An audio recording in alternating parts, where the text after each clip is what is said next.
Hello everyone, my name is Shweta Ratanpura. I'm a 22-year-old graphic designer and I studied from the National Institute of Design. I believe I was given the opportunity to speak here today because I represented India in the WorldSkills competition and I proudly brought back home a bronze medal. So let me just share a little snippet of one of the favorite memories of my life with you. And now for graphic design technology. In graphic design technology, the bronze medal goes to Shweta Ratanpura, India. The silver medal goes to Martin Joseph Strive, Austria. And the silver medal goes to Corentin Echivar, France. And the gold medal goes to Yi Ting Lao, Chinese Taipei.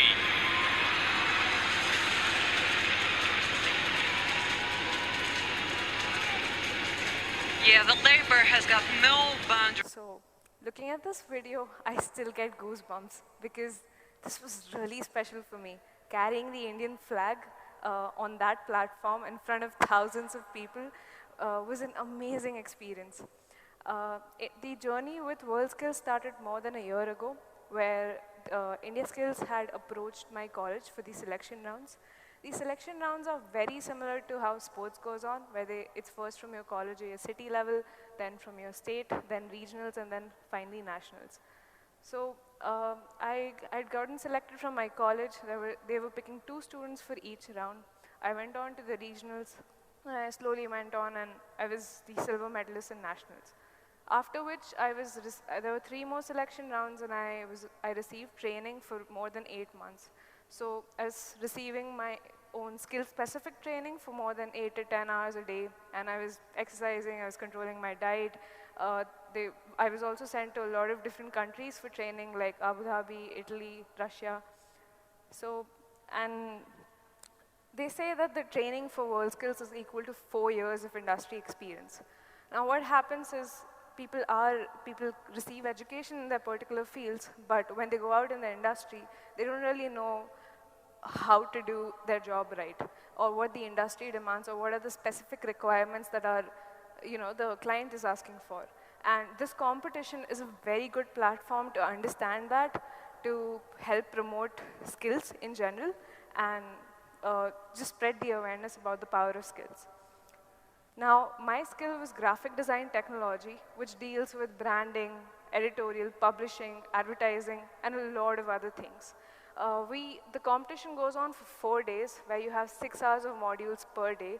And within that time, you're just sitting in your workspace, and you can't really talk to anyone. You're given the test projects on the day itself. You don't really know anything about the brief before that. So it's really intense. There are more than 60 countries participating in the competition, and it's not just my skill, but there are over 55 different skills.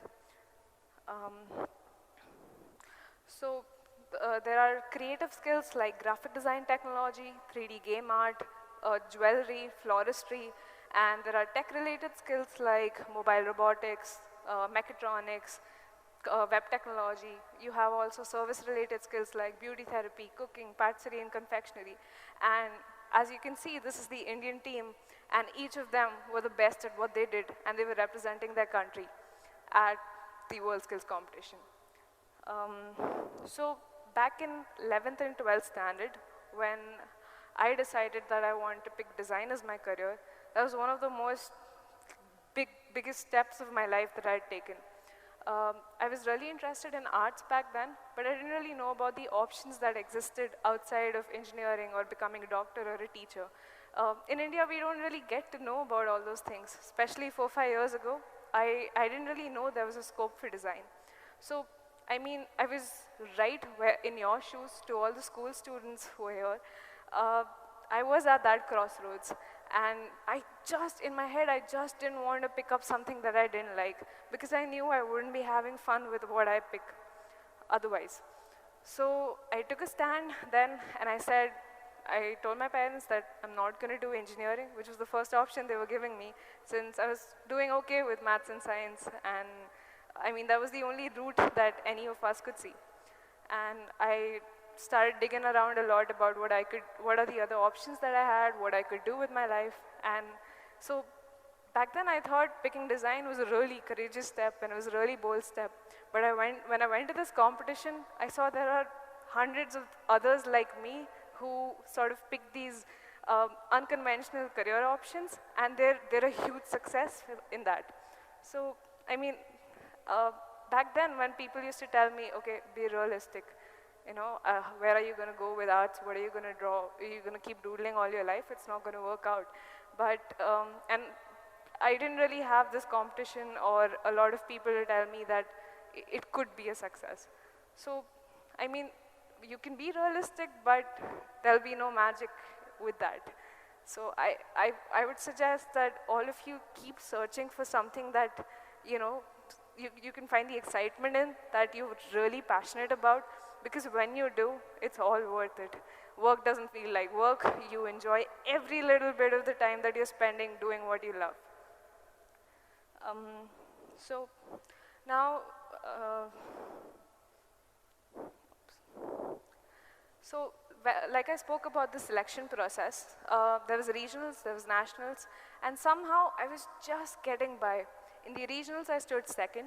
In the nationals, I was the silver medalist. I lost to the same guy who had defeated me in the regional round. So luckily, both of us were selected for the training round because they wanted to see how well we do under training, how well we pick up, and how fast we learn under the guidance of an expert. So I also lost the first selection round, which was for a friendly competition in Australia. Now, at this point, it was really easy for me to give up. I was almost about to. I mean, I had already graduated, and I had put everything on a standstill. I was not working. I was just training for this, and I thought, I'm failing at it anyway. Might as well just start a job, and I can start earning, and I can pick up the easy route. And I was blaming everything except me. I was blaming the system. I said the marking criteria is very bad. It doesn't make sense. They're not being fair to me, and I was blaming a lot of different people, a lot of different things. But my parents told me, and a lot of friends told me at that point, you're really lucky to be here. You've been given this opportunity, and if you just waste it, you're going to regret it later. So I picked up pace. I started working really hard for that competition. I was demotivated, but I thought I might as well do it. So again, I think luckily, or because I worked hard, I won the next 2 selection rounds after this. And that was when I got selected to represent India. Now this was huge news to me. I mean, I was happy. I was beyond this world. And then I went for these friendly competitions outside. The first one was in Russia, and I went for their nationals. And then I saw the other competitors from different countries. There were competitors from Russia, from Germany, from Singapore. I mean, looking at them, I was scared again. Like I thought I'd already jumped past a huge hurdle by defeating the gold medalist from India, but when I went there, I was so scared, because every step of the way, there's going to be people who have more experience, more training. They're going to be your competition, and you're going to be scared. So I went through those friendly competitions. I won a few of them. That gave me some confidence. I went to the final thing. There were more than 35 competitors who are the best in their country. So even at that point, I just said, let me focus on myself. Let's get this one step at a time. That was what I did during the selection rounds. It was like, okay, let me get the second selection through. Let me get the third selection through. Let me get over this friendly competition. Let me get the WorldSkills over with. Let me get this TED talk over with, because I'm really scared to be standing here today speaking to all of you. So just take it one step at a time, and it's going to be fine. I mean, I think I did okay.